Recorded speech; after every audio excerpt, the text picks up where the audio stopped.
power motion picnic hour, sometimes with special guests. Say your name, special guest. Keri Wallace. This is the power motion picnic hour. Hello, everyone, and welcome to another edition of the Power Motion Picnic Hour. As always, I'm your host, Dave, and as always, alongside me is Trevor. Trevor, what's happening? How are you? I'm doing well. How are you, Dave? I'm doing well. I went with the super traditional intro there. I didn't try to mix it up or clarify any of what I was saying. Just nice and crisp. Yeah, let us jump right into it. Still riding high after a good special guest interview, and let's just go right into it. Yeah, exactly. That was such a great talk. It was nice having Keri Wallace from Girls on Hills, from Scotland, from FKT notoriety, from book fame. She wrote the book, as they say, on UK fells running. Yeah, I learned about fell running today. Yeah, as I perhaps just mispronounced it, fells running. Is it fell running or fells running? I think it's fell running. Okay. Well, I think she describes it at some point in the episode, which will be the correct answer. We can have it fact checked live. Well, yeah, this talk has everything. It's got fell running, it's got hill running, it's got trail running, it's got discussions of mountains that may or may not be actual mountains. Hill walkers. Hill walkers, can't forget about that. Yeah, and I just enjoyed every second of it. So shall we just get to it?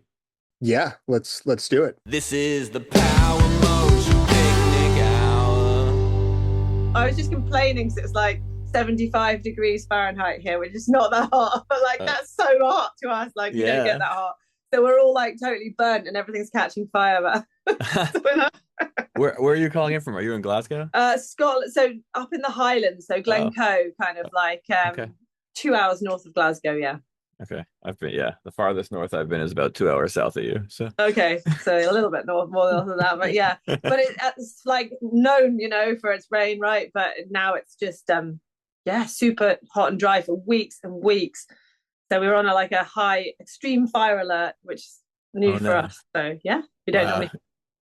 Yeah, we don't. Well, we have lots of those in lots of parts of the US. I don't think. Yeah, I know, right? So I see this on the news and I think, oh my God, all these places have these terrible fires. And I've only been to the US a couple of times, and I actually had my honeymoon in a road trip through California, and there was some big forest fires in there around that time. But we don't really get that. So for us to suddenly be like, oh, everything's catching fire is pretty weird. Yeah, we don't get them near where Trevor and I live. Although there were those wildfires. Where were those a couple years ago? And I'm in New York City, and and we had just tons of smoke blow down. Was that in Canada? Where was that coming from? I'm trying to remember. Yeah, it was west in the Rockies somewhere. Yeah, and I went on what turned out to be some very ill-advised long runs. And we're just like, I felt fine, but then I read afterwards that maybe I shouldn't have been doing it. Yeah, that I should have just been staying at home and not overexerting myself. Yeah, not running for 10 miles along the Hudson River. Yeah, that's funny. Yeah, but it turned out all right. Before we forget, because I feel like we might have a tendency to just jump right into it. If you could, please say your name and maybe just an introduction, because we like to splice the name of our special guest into the sort of theme song at the start of the episode. Okay. So hi, I'm Keri Wallace. I'm here from the UK. I'm living in Scotland. I'm founder of Girls on Hills, which is a trail and fell running company based up in Scotland. And we're all about kind of women empowerment, getting more women out on the trails. So yeah, that's me. Awesome. Thanks so much. Yeah, good introduction. Thanks for joining us. It's good to have you here. Right. Well, thank you for having me. I'm sorry it's taken so long to get here. No, not at all. Not at all. We were talking about as we were waiting for Dave to join. We just sort of stagger our courtships with various special guests, and eventually it all falls into place when it's meant to be. So we appreciate you joining. No worries. Yeah, that's right. This way we got to talk about wildfires, which we wouldn't have talked about a month ago. That's right. So, I mean, maybe a great place to start would just be to tell us a little bit about your own running, and then would of course love to hear about the organization too. But you are quite the accomplished runner yourself. Gosh, I don't actually feel like I took up running that early, like probably in my mid 20s or something like that. And yeah, I mean, I guess I was always really sporty, but I didn't really turn to running until I was in my 20s. And yeah, I just ran for pleasure and fitness and all the rest of it. And I didn't ever kind of imagine making that my job. So I did a lot of, well, we would call it fell running here in the UK, but I think that's a very British thing. So like smaller hills, and kind of rough running, which is like, yeah, quite kind of vegetated kind of terrain that can be quite boggy, and like you have to self navigate, and there's no trails and stuff like that. So that's kind of where I started out, like running in the mountains. And then I guess in about 2015, the first sky race came to where I now live, which is Glencoe, and that I was like, "Ooh, what is this thing? It'll never catch on." And at the same time as being like a runner, I was also a rock climber, and so I suddenly just thought, "Oh, this is like cool. This is the two things I love, kind of coming together." Rock climbing, or scrambling as we would call it, and like running in the mountains. So I started to do a bit of that. So I spent a few years doing kind of sky running stuff. And yeah, I suppose I just really like mixing it up. So I started out with the mountain running or the fell running, got into a bit of sky running, and then probably in the last, I don't really know, like 5, maybe 8 years, I've started to do a bit more ultra distance running. Some of that's been kind of a bit of a crossover with the sky running, so some longer kind of technical races, and I've tried a few ultra tours and things. But I suppose where my passion probably lies personally is I don't get to loads of races. I don't race all the time. I race now less than ever, probably because I have like a family and I don't live in a super populated place. So I've always been really fascinated by like personal running challenges. And so I've kind of set myself a number of these, kind of like some new ones, some kind of existing ones that maybe don't have like previous female times against them. And I guess that became a bit like my thing in the last kind of few years, and ended up writing a book about it. So that's kind of been my kind of very mixed journey in running. That's awesome. I think I saw fairly recently you set an unsupported FKT for, it was a 93-mile run, I Yeah. think. Yeah, I can't remember what it's called now. So this was the West Highland Way, which is kind of our, like, Scotland's most famous national trail. So although it wasn't really established like officially until 1980, like some of the trails that have been linked on the West Highland Way go back to like the old Jacobite uprisings of like 1700, like it's proper historic. It used to be like military roads and drove roads, and like it's got massive history. So the actual route through the Highlands is kind of pretty cool. And like there's a really long history of men's times against the West Highland Way, and women's times. And there's numerous ultra races on the actual route. But in the last little while, there's been some guys going out and doing like winter FKTs. Yeah. And I just kind of noticed that there wasn't a women's winter FKT, particularly like running solo, which I think lots of women kind of maybe don't like to do, myself included, because for loads of different reasons. But for me, it was actually a bit to do with being like scared of the dark. And like here in winter, it's 17 and a half hours of darkness in midwinter. So I thought, right, that's what I've got to do, right? You've got to do something that scares you. So I was like, I'm going to go and run 17 and a half hours in the dark and try and do this trail. I'd actually only run some of it. It's quite close to, it passes quite close to where I live. And so it's really iconic thing to just try and, just to try and do. And I suppose like it probably wasn't a very fast time actually, but it just, because it hadn't been done in that way by a woman before, I thought that would be a good thing to try and do. Yeah. What was your time? I think it was like 28 hours something. I can't even remember exactly off the top of my head, but I think I wasn't thinking to myself, oh, this needs to be super fast. I think I just felt like, I feel say there's a lot about running challenges that haven't been done before, but like an FKT is usually like fastest known time, but I quite like the first known times, like where there's not been done by, a woman before, because you kind of draw a line in the sand and maybe your line is kind of quite rubbish, but then actually other women go, hey, I could also do that. And then in quite quick succession, then that time just comes right down. Yeah. And then before you know, you've actually got kind of a good comparative time, like a woman's time and a men's time that are kind of like pretty decent. So I quite like to watch that process be started off. Yeah, that's so cool. And then to see over time how close your original time was to what Yeah, becomes, yeah, exactly. the record And, time. and I think like the race times along the West Highland Way are really fast and like so much quicker than obviously I was running. But then I think I was like, you're running with everything on your back that you started with, and then so it was about like -4 overnight, lots of darkness. Like I think head torches were running low, and like shoelaces got all frozen up. So I think like lots of little things that kind of slow you up along the way. It definitely wasn't like speedy pace. Yeah. Yeah. And you did Tranter's round as well, right? Winter. Yeah, yeah, Yeah. exactly that. So the Tranters round is, I think, even older. Like, I mean, I don't even really know. I can't remember off the top of my head what the Philip Tranter round when it was first done. But the most famous round probably in Scotland is the Charlie Ramsay round, which was like 1979, and that was actually an extension of the Tranters round, which was kind of even preceded that and was like the original Scottish 24-hour mountain round. Um, but as time has gone on, that's actually the times have come right down on that. And so when Charlie Ramsay came along, he extended the Tranters round and made it equivalent to the Bob Graham round, which I don't know if you've heard of. The Bob Graham's like the England. So you've got one in England and one in Wales and one in Scotland, and they make a kind of trilogy. And so the Tranters round is kind of like, if you like, the most technical parts of the Ramsay, and still very much kind of like the original Scottish round. So much like with the West Highland Way, like there's a history of men's times, summer and winter, and like lots of fast women's times in summer. But in the winter, there was just only one time, which was which was set by Helen Renard in 2018.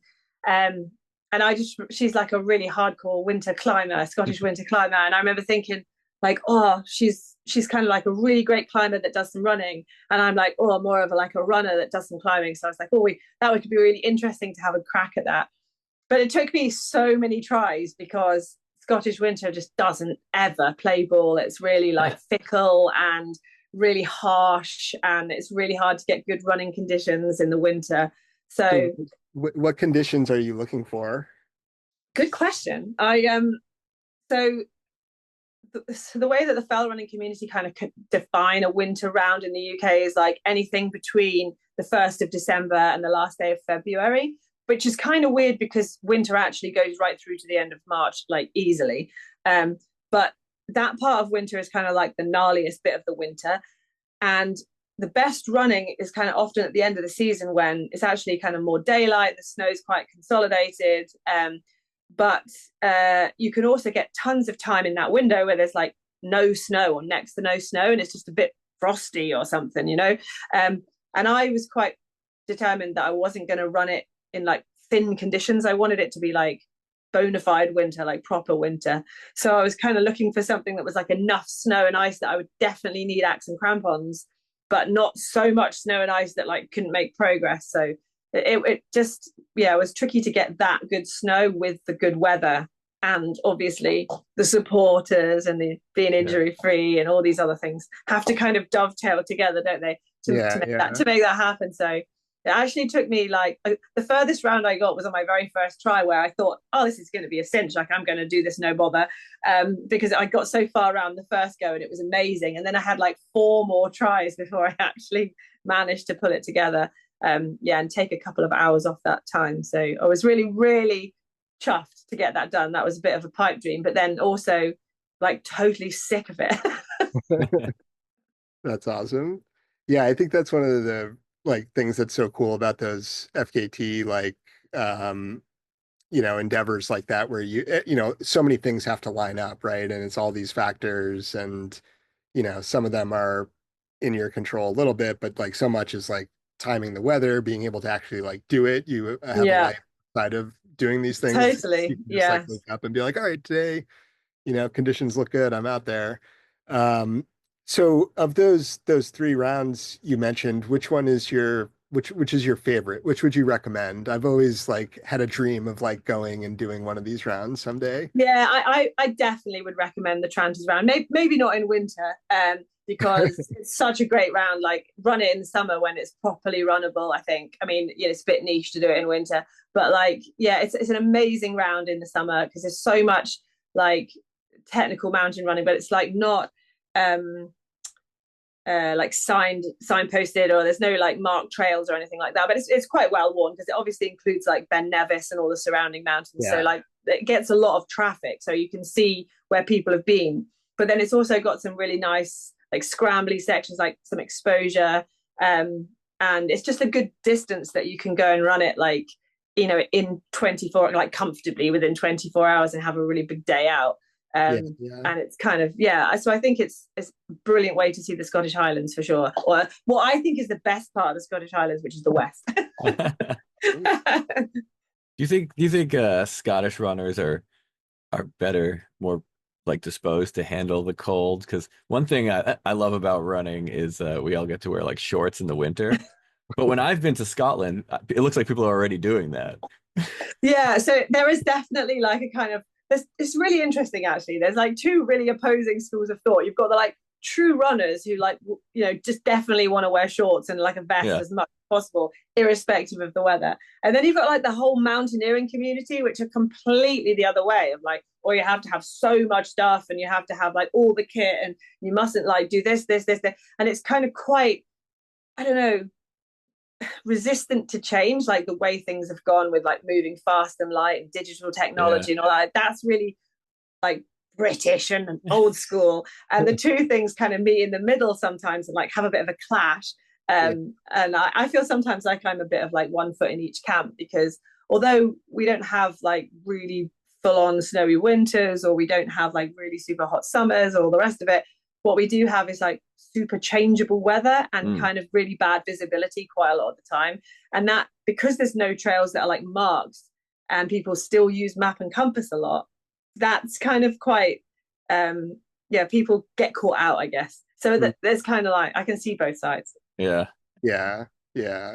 We've got the same thing over here too, with, you know, that sort of like little bit of friction between the communities, and like the folks that think you need to have like, you know, all the gear and all the food, and it's like, or you could just have less of it and move a little bit quicker, and like, you know, there's definitely some of that here too.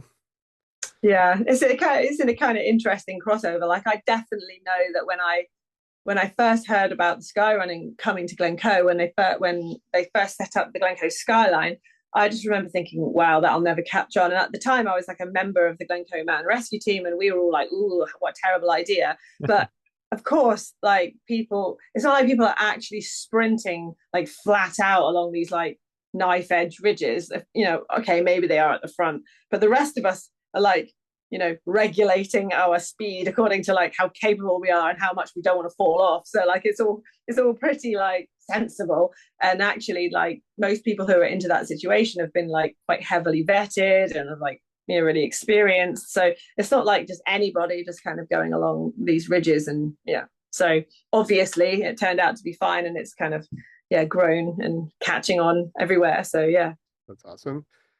So tell us a little bit about Girls on Hills. Yeah, so we set that up in 2018. Like I just had my second daughter, and I had a normal day job in a research lab, and I was like, oh, I don't really want to go back to work. I've got this family and it's hard to make it all work. And like a running friend of mine, Nancy Kennedy, who I run the company with, she just sort of said, oh, we should just do like a running business. And I was like, oh yeah, we totally should. And she said, oh, well, I'm not joking. And I was like, well, I'm not joking. So we just decided to set this thing up. And it was kind of just for fun, like for ourselves, because we met loads of women who were just kind of going, I'd love to do what you do, but I could never do that. Like, I mean, you probably hear this all the time, but it's like, oh, I can barely walk up a hill, let alone run up it. Or I don't know how you do that. Like I could never do anything like that. And so we started to realize that there was obviously a massive misconception about what people thought we were actually doing, because it's really not that much different from hill walking, in the sense that like you just go, well, like slightly lighter and you wear slightly different stuff, and it's a bit of a different mindset, but it's the same fitness, and you don't have to be super fast and super incredibly fit to get started. So we started taking more and more women out. And at that time as well, like even just, not even 10 years ago, there still weren't as many women in the hills and mountains, like running solo or feeling like independent in the mountains as there are now. And we've seen a huge change, not like obviously all down to ourselves, but like we were just kind of happened to be at the front of that curve, at that time. And there's been a massive shift.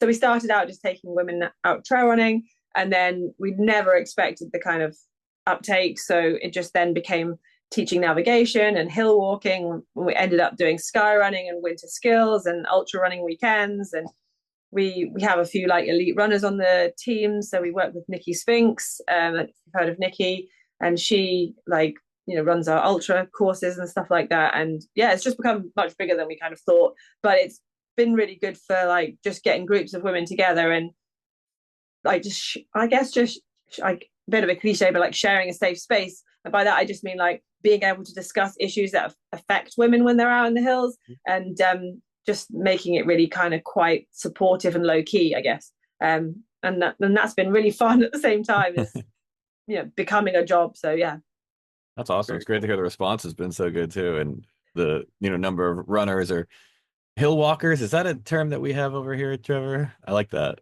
I like yeah, that. that's definitely a British thing, isn't it? Like hill walkers. I like it. The walkers. I like all the different terminology. I like fells running too, which I guess you mostly don't have here. Although Trevor, you used to live in a part of Massachusetts called the Fells, right? Yeah, we here in New England, we name a lot of things after Yeah. British stuff. But yeah, the fells and the fells way. Yeah. We should try to get that to catch on. Like, not quite the same, I don't think, but even to be fair, in Scotland, they don't call it fell running. So it's definitely an English thing. Like it started in England, and in Scotland, we call it, I mean, it's even worse. They call it hill running or Scottish hill running, which is kind of funny because the biggest mountains in the UK are in Scotland, and they're definitely more mountains than the rest of them in England. So I don't know why we call it like hill running. It's very kind of like modest. But I know that by like world standards, our mountains are kind of really tiny. So but you know, kind of quite a good training ground because they are really accessible. That's the flip side. So yeah. And some of those rounds, I mean, we can do some more conversion here, but like 20,000 plus feet. So I don't know, Dave, what is that in meters? What is 20,000 feet in meters? Yeah. I don't know. I don't know why I'm getting asked this live on air. It doesn't seem very fair. It's more like I don't know. You can use Google. It's like it's like I 600 meters. I don't know. Yeah. So like 6,000 meters. Yeah. 6,000 meters. So like the Tranter's round, as an example, is about 6,000 meters. Yeah, and something like the Ramsey round would be like 8,000 meters. I'm the resident math person for the record, apparently. I am terrible. You missed our conversion earlier of 24 degrees. Yeah. Oh well, that's much harder. Yeah. To get even close. You just use Google. Yeah. And then you have to factor into the conversion of temperature just how bad we are at hot temperatures. So it doesn't matter that it's only 75 to us. That feels like crazy. Ridiculously hot. Like we can't cope. Like I'm really burned today. Yeah, like is that safe for a human to to be outside in? Well, honestly, God, like we can't sleep. Like, I'm sure. And everybody's like, that's really not that hot. No, I believe it. Like I was saying, when I was in Scotland, I remember it was pretty cold and there were just people wearing shorts and they didn't look like they were going running or hill walking or fell running. It's true. It really is true. You definitely do get used to it. Like I actually grew up in Cornwall, which is like right down on the south coast of the UK, and even that small distance, like you know, now when I go home to my parents' house, I'm like, oh my God, can we just like open the windows or switch the heating on? Like, what's wrong with all of you? Yeah. I think there's even that difference, like from like where Trevor is outside Boston to where I am in New York. I think people just 4 hours, north of the coast are much tougher with cold weather where Trevor is. And like air conditioning too when it gets hot though, because you guys probably don't have like nowhere has that. Like we don't have that. But the funny thing is, well, we complain a lot because the weather is really changeable, but we're also like totally ill-equipped for everything. So when it is really hot, like our roads melt and things catch fire because we're just not like prepared for it. Yeah. And then like when it's really, really cold, like all the roads shut and the schools shut and all our like pipes burst because like no one knows what to do. So we just constantly somewhere in the middle. Yeah. I'd like to say I'm glad we got back to talking about the weather because I do like it. It is a favorite topic. I can't help it. Sorry. It is a good one. And so I was trying to acclimate myself with the geography a little bit around you. So north of Glencoe, Ben Nevis is up a little bit. And what is the deal with Lockie? And how would you translate that? I have no idea. Like Lake or something like that. That's what Yeah, that's don't awesome. even ask me where that name comes from, but there's some pretty weird names. Like I'm still trying to get my head around the whole Gaelic thing. Like not many people do speak Gaelic up here, although they do obviously try to keep the language kind of alive, and they do teach it in some schools, and there's some Gaelic primary schools and things like that. And the signs, we have the dual signs on all the roads and stuff, but basically nobody really knows what any of it means. Yeah, yeah. And some of the mountains just have like incredible names too. Yeah, and they're super hard to pronounce. So I've been living here for, I don't even know, 15 years now probably, and yeah, I'm still definitely like anglicizing a lot of the Scottish words, the names of mountains, and to some extent I'm kind of okay with it because it's even you can even see how the name came from the Gaelic and got increasingly anglicized to the name that you know now. So Yeah. like even Ben Nevis, if you see the actual Gaelic spelling for Ben Nevis, you can once you know how the Gaelic words are kind of pronounced, you can see it's the same. You can see where it's come from. So I kind of like just stick to the well-known kind of names. But so to make up for asking Dave to do metric conversion, let me try a few of these. Skornasic. Yeah, how's that spelled? Sgorr and then an NA and Yeah. then Piche. Piche. Yeah, I don't even know. Huh. Whatever you said, Trevor, can't be right. Probably. Where is it? It's absolutely not right. Where is it? Let's see, where is it? I don't know. I just randomly pulled up the map. It's a little north of Glencoe. It's over by a little west of Kinloch Is it really? I'm gonna have to Google this now. EICH. Skornasic. Yeah. Oh, Scornakeesh. Yeah. Right. Got ya. Yeah. That's outside my window. There you go. I pronounced it so poorly that it was, yeah. I was looking for a sir, thinking, where's that coming from? Right, Scornakeesh is like the pap of Glencoe, so it would be really well known as the pap of Glencoe. So it's kind of a pap shape, like really iconic on the skyline here in Glencoe. Yeah. And then there's like a whole bunch of awesome, north of there, south of Steel Waterfall, which I think I couldn't have pronounced that too poorly, but no, Steel is all right, or Stial, I think it's probably supposed to be, but we don't. That's one of the ones that we definitely that just anglicize and call it Steel or Steel Balls, yeah. And so that's right underneath, like quite near to Ben Nevis down in the Glen.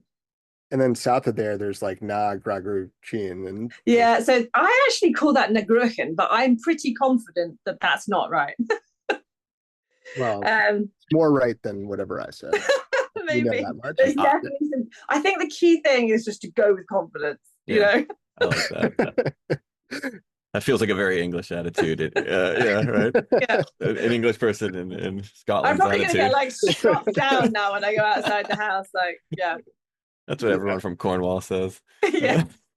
I'm definitely. I mean, as I say, I've been living here for 15 years, and like Glencoe's kind of an old school village, and I think I could probably live here my whole life, and I'd probably never be ever be local. So yeah. Oh yeah, that's a thing in New York. People talk about like how long till you become a New Yorker.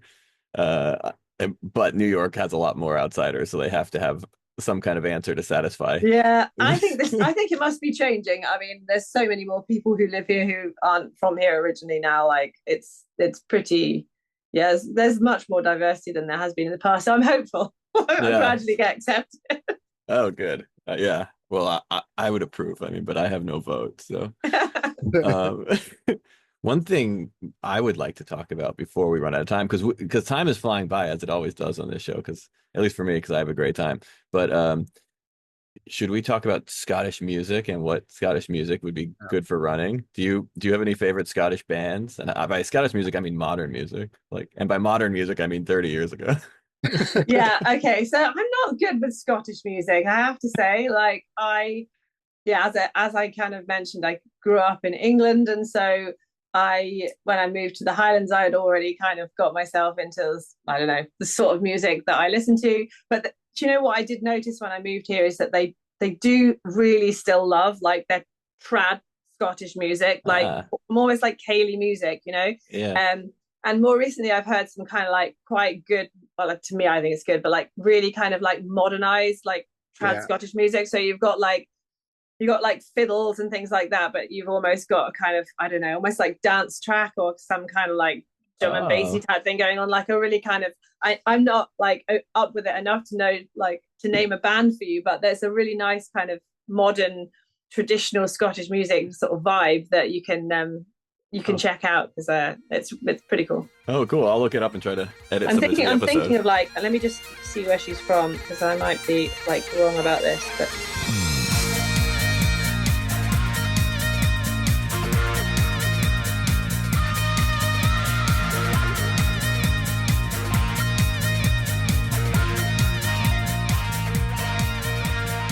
that we can determine if that's good running music. I can hear it in my head.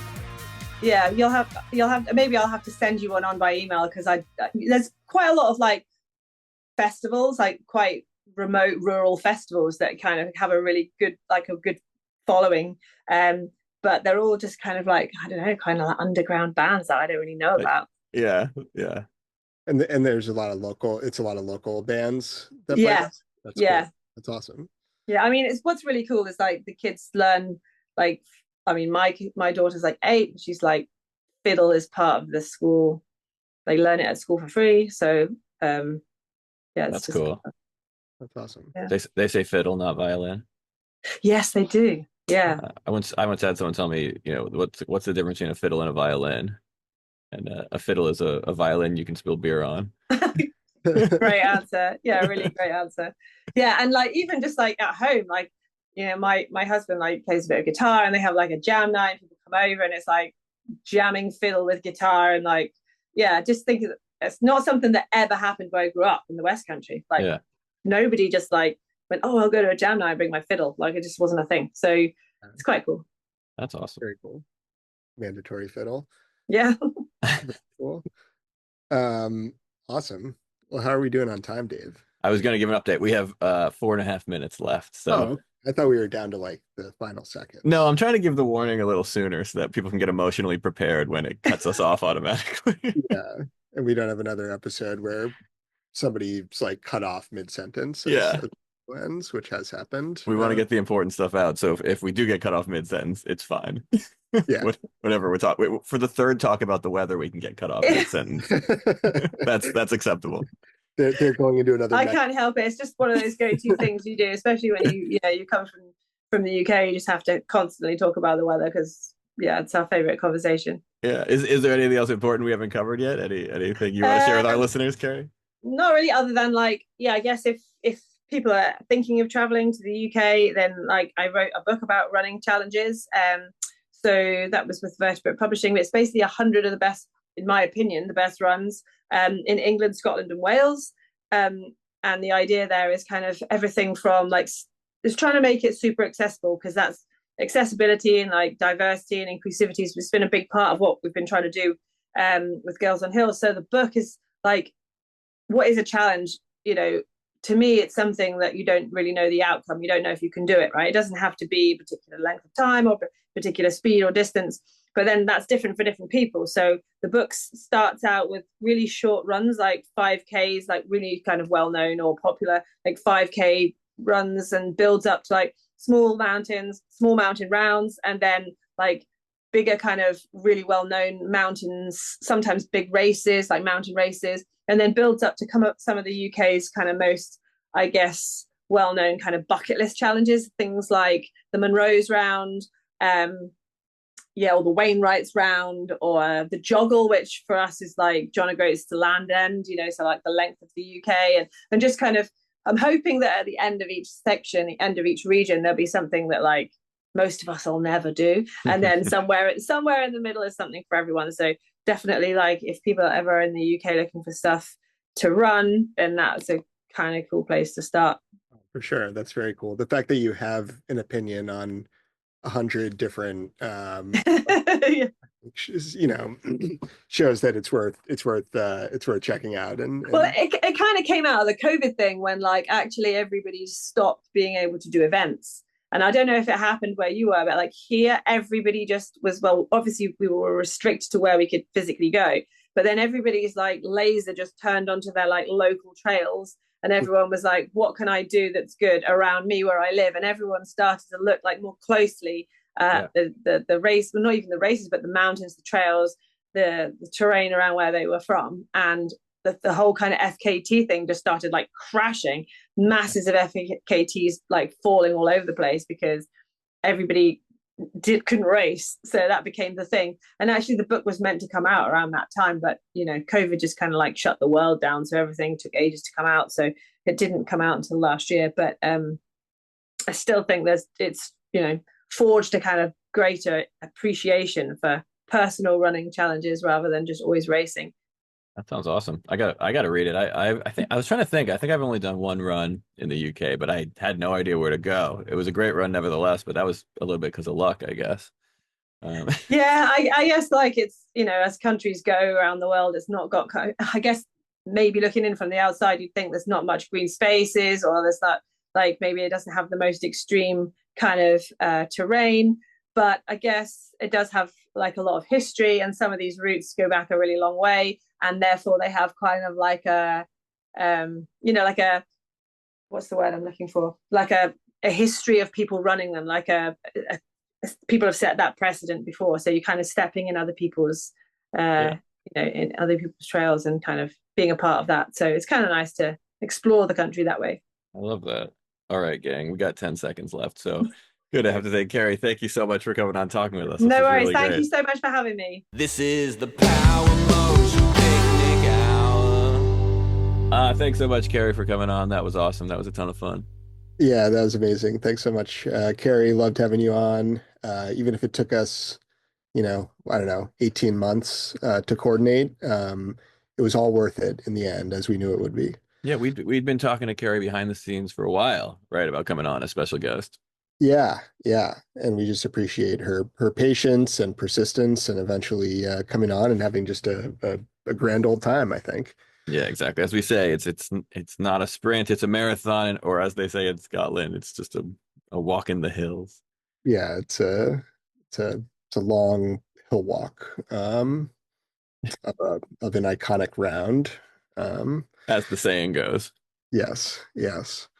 So I did want to talk. Well, actually, why don't I start with a fact check? I Okay. think a fact check, and I think it was from last episode. Actually, I'm pretty sure it was. We were wondering who wrote the song "Who Knows Where the Time Goes."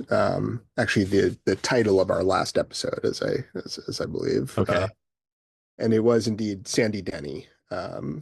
Uh, Made famous in Fairport Convention and then covered by Judy Collins and others later. Yeah, I heard a lot of the Judy Collins version growing up. That played in my house a lot.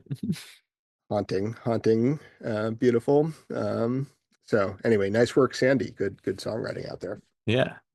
So that was the fact check, and then I thought that was the new segment, the Sandy Dennis song of the week. no, no. I did have an idea that we could make up for our prior perhaps disparaging comments about Brent Mydland and have like a, you know, one nice thing about Brent of the week segment. Um, Okay, let's you do know, it. do you want to go first? I have to say something nice about Brent Mydland. Or, I can start us off. Um, yeah, I don't. Yeah, you go first. Um, his sweet friendship with Jerry. Hmm, that's good. Yeah, okay. And I'm gonna say he took the pressure off other members of the Dead to write a lot of songs on the later albums because he sure wrote a lot himself. Very, very nice. That was good. It's a What good a, debut. Well, next time you'll be more prepared. This did come out of nowhere, a little I bit. don't think about Brent a lot unless like I'm listening to him caterwaul, uh, or I'm listening to his plinky keyboard sounds. Good But I, energy. Good energy. That's another nice thing about Brent. yeah, big fan of the band Traffic. Yeah. We're gonna get a lot in the mailbag this week because he's got a lot of serious fan boys and girls and Oh fan yeah, hill walkers and all sorts of people love Brent. the Hill Walkers will come out for Hill Walkers for Brent. But no, so that was not actually the new segment I had in mind. The new segment was going to be called News. I like it. Let's hear the news. This was just something notable I picked up in my travels between episodes, which is I noticed Rosignol, the ski company, is getting into the trail running shoe game. Really? Some Rosignol trail running shoes advertised at me the other day. I didn't know. Wow, that's big. That's they were getting envious of Solomon, I suppose. Solomon, and yeah, it seems like everybody's getting in the game now. So I didn't even, wow, I wish I hadn't just bought trail running shoes. I would love to have a pair of Rosignol's, Rosignol's, yeah. yeah. Although if I bought a pair of Rosignol's, I'd probably regret that the second that Blizzard came out with a pair of trail running shoes, right? Yeah, yeah. Yeah, So I can't wait to get my new Vocal trail running shoes. That might exist, actually. it might. I mean, yeah, because yeah, it's a crowded space, and uh, but there's still a lot of room. It's a growing market, the trail running shoe market. I love Rosignol as like a what as a brand, I guess. It's hard to Yeah. say you love a brand, but here I am. Well, I've never had a pair of Rosignol skis or ski boots that I haven't really liked. Yeah. My first skis were Rosignol's, my second skis were Rosignol's. Um, that was the end of it though. So then I moved on. then you got a pair of Solomons. Yeah, oh, I got a pair of K2s, I got a pair of Atomics, I got a pair of Solomons. Yep. Yep. I haven't bought skis though myself since the 1900s. Oh, really? Wow. Yeah, as the kids Uh, say. I love when the kids say that. So I'm still skiing on Solomons from the 1900s. wow. Classic. Yeah, you're the equivalent of those guys we used to see and gals growing up with the like step-in boots and the, straight like at that point skis were still pretty long, but like the 230s from like the, 70s, early 80s. Used to have skied with my father in the 1990s, and he had these Rosignol's from the 70s that it wasn't just the bindings didn't release really. Right, Like right. Yeah. they didn't like my first bindings were bought at my first skis were bought at a yard sale and had like the little leash, that attaches Yeah. to the binding, and I would tie it to, your right leg or your legs so the skis can't run away.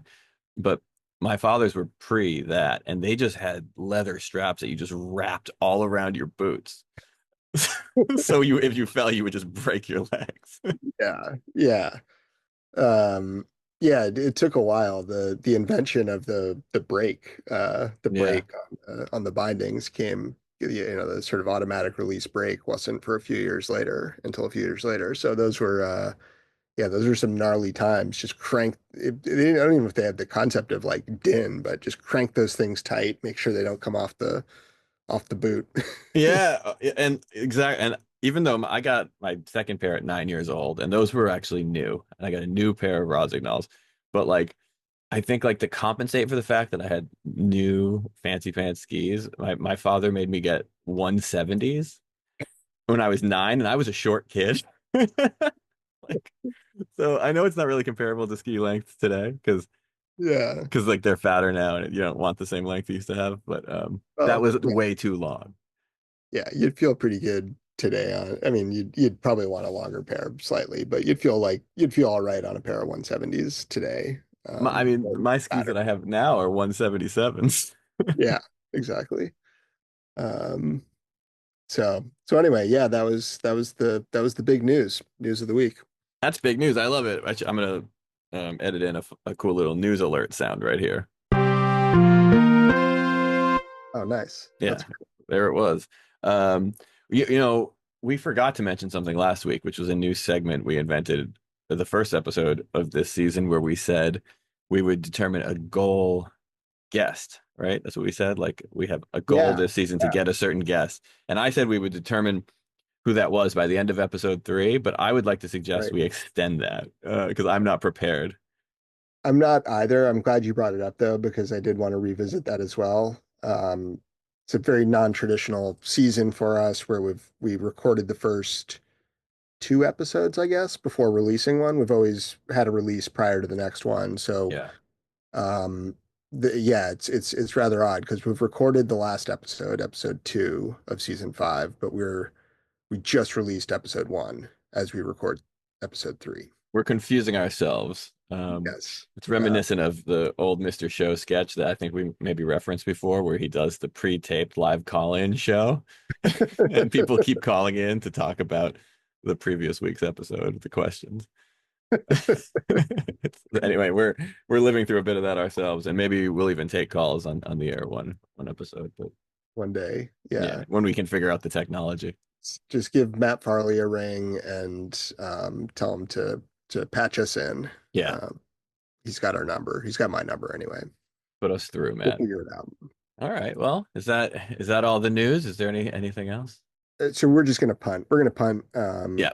goal special guest, but it is still a goal. That is our big goal for season 5 is to get that to be announced, to be named special guest. And I've got a few in mind, gotten a few entries into the mailbag about it, but I think I would suggest we discuss it off air and just unveil it as a big surprise announcement at the end of episode 5. That sounds good. Yeah, let's make sure there's consensus, and then we'll unveil it. It'll be a big reveal. Yeah. The likes of which we haven't seen since I don't know, one of our cliffhanger episodes. Yeah, and it says not a democracy, but please do write in if you have an idea. We'd love to hear your ideas. We'll maybe discuss why it was not chosen on the next episode. Yeah, exactly. Well, and we could even have multiple suggested guests on, but only one will be the official goal special guest of the year. Season 5 is not over until we have booked them and they have appeared on the Power Motion Picnic Hour. Like a Scottish mountaineer overdressed for the weather, we will trudge through until we find that special guest. Yeah, and season 5 will officially end when we have them say what we say at the end of every episode of the Power Motion Picnic Hour, which is onward.